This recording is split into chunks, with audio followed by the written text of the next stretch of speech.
In the last few years, Brussels has become infamous as a recruiting ground for jihadi fighters. Now, one mother is sharing her story with CNN about how her son became a militant who died fighting in Syria and demanding to know why some of his convicted recruiters are now walking free.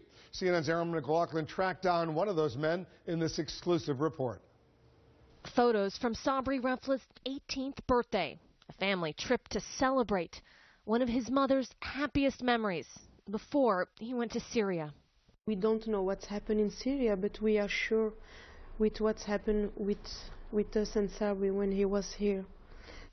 8 months after that trip, Zalia Ben Ali says her son became radicalized. He sent her a Facebook message to let her know he was in Syria. Then came a chilling phone call. The Syrian guy said, "Congratulations, your son just died as a martyr." And then he hung up. It was horrible. When I heard about his death, I felt like I died myself.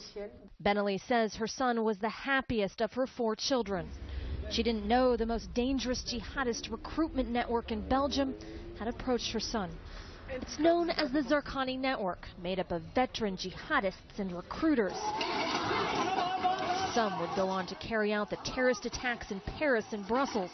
Authorities have prosecuted more than 60 recruiters and foreign fighters. One of them was Sabri Reflah. Because there's no proof of death, Reflah was still convicted.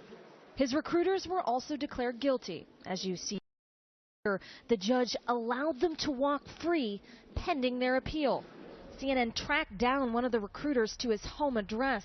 This is the neighborhood of one of the recruiters convicted alongside Reflah. Reflah's mother says her son called him from Syria pleading. Reflah wanted to come home. The recruiter said no. We're here to ask him why. We ring the doorbell. His mother answers. She screams at us to leave her alone. As we walk away, the recruiter appears and confronts us. His words are not welcoming. He refuses to talk to us on camera. Belgian authorities tell CNN they have not notified residents that a convicted jihadist recruiter is living in their midst. We saw a teenaged boy entering the same apartment building.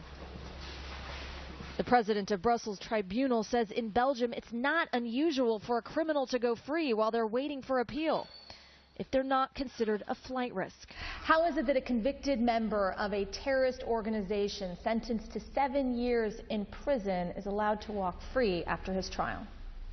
The judge assessed that this man's behaviour was good throughout the trial, and this decision of the judge needs to be respected. For Reflah's mother, the fact that her son's recruiters are free while he's dead is too much. She says it's as if he's died twice. I don't really believe in human justice, but in a God justice. And he will pay. Not here, but